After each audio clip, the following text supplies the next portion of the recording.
Some years ago, over a decade or so, I'm not sure why I just can't forget that experience. I was living with someone, so there was this, young guy. He was a houseboy in that house. So we just got talking. I think he was just finishing his secondary school.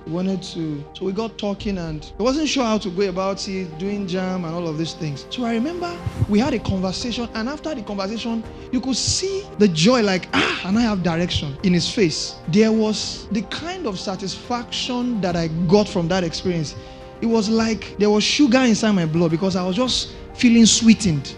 I could remember living that environment, and I was just thinking of the joy. I was feeling so joyful that I was able to give him direction. That begins to point to the fact that I enjoy bringing clarity to people. Are we together? What's your gift? What's your gift? What's your gift? Look back at your life. The signs are there. The tracks are there. The Bible says, those that forsake their mercy observe lying vanities. Some of us have wandered away from our gifts because of what we are chasing.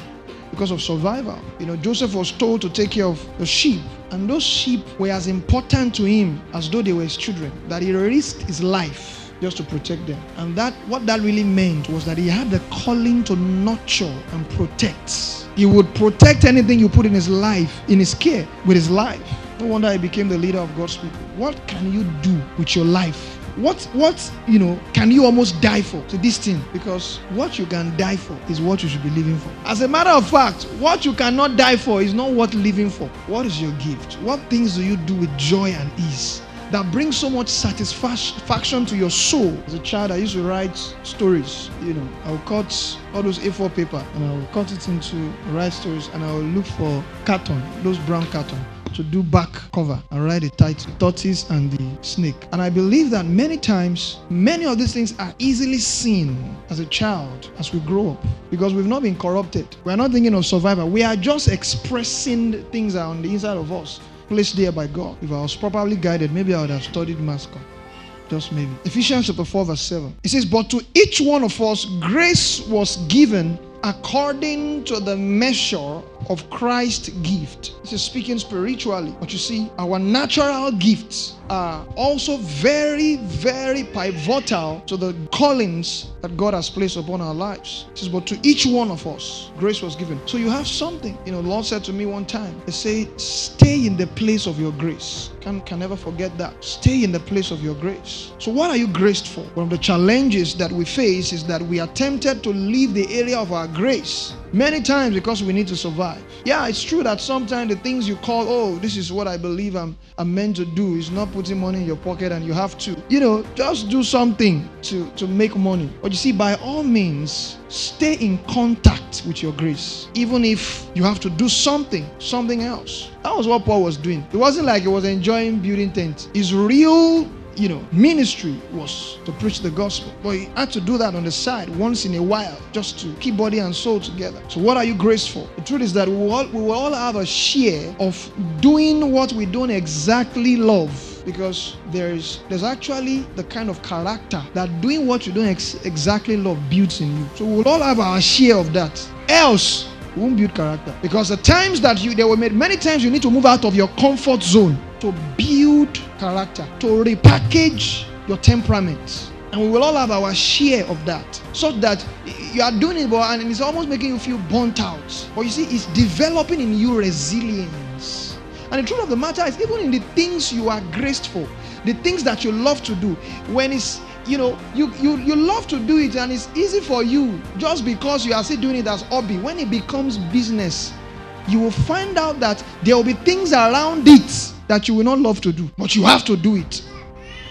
Are we together? You might love to cook, and you just enjoy it. But when it's time to make that a business, you might not necessarily love to go to market. You might not necessarily love to be in Oshodi and be looking at the meat they are cutting. You might not necessarily like to carry those things and enter bus and be struggling. You might not necessarily like those ones. You love to bake. It's just, you like it when you create the cake. It looks so artistic and you can take pictures and all of that. Or you might not like to go to the market to buy flour, and the flour will stain you will be white. You might not like those ones. And if you say, I will just outsource that one as a starter, then it means you're not ready for business. But by all means, we must keep in touch with our grace, with the things we love, with our gifts. So there is a mix Even though at the end of the day, you come into the fullness of, doing all of those things that gives you pleasure. Along the line, you find yourself doing things that you don't exactly love just to build character so that you can do the things you love. Sometimes you need to do the things you don't love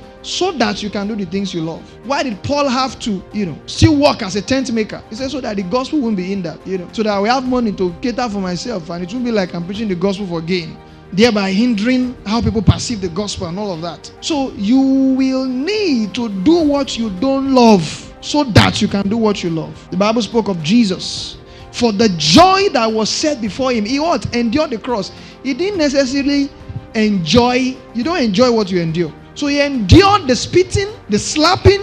Why? So that he will enjoy for the joy he endured. Because for enjoyment to come, we might need to experience endurance. Are we together? But by all means, you've got to stay in the place of your grace. You've got to keep contact with your grace, because that's what fuels you. That's what fuels you. That's what fuels you. What are the things that makes you come alive? When a bird is flying in the air, it's in its habitats. Does it effortlessly. Your gifts are things you can do effortlessly, almost without learning. You just easily find your way around it. So you need to be acquainted with your gifts, and then you need to be acquainted with the burdens of your soul. Your burden is the area of impact you want to have, the change you want to make. What keeps you awake at night? Moses was so concerned about Israel without any heavenly vision. It wasn't like God came down and showed him that, I want you to. He was concerned. The burden of your soul. Nobody told him he was a deliverer, but he had that burden on the inside of him, even though he went about it the wrong way. Nehemiah was concerned about the broken walls of Jerusalem without any heavenly vision. What makes your heart burdened? Nehemiah chapter 1, real quick. The words of Nehemiah, the son of Hakaliah. Looks like one is speaking in tongues. Okay. It came to pass in the month of Chislev in the 20th year, as I was in Shushan the citadel, that Hanani, one of my brethren, came with men from Judah, and I asked them concerning the Jews who had escaped, who had survived the captivity, and concerning Jerusalem. And they said to me, the survivors who are left from the captivity in the province are there in great distress and reproach. The wall of Jerusalem is also broken down, and its gates are burned with fire. So it was when I heard these words that I sat down and wept and mourned for many days. What do you hear and makes you weep? Might not be physical. It just makes your heart burdened. Say, what is it? Because the intersection between your gift and your burden is your calling. You can't really know your gift just by your calling, by your gift. But when your gift begin to intersect with your burden, then your calling will be coming to focus. So Moses must have been a very strong man for him to kill an Egyptian. So he had strength. But guess what? He could use that strength to go and be farming, or do anything, or climbing mountain. Maybe his burden was, if his burden is just, to be taking picture of mountains, he was using the strength. But his burden was the deliverance. So his gifts and his burden came together. So when your gift and your burden begin to intersect, your calling begins to come to focus. What are you burdened about? What are you concerned with?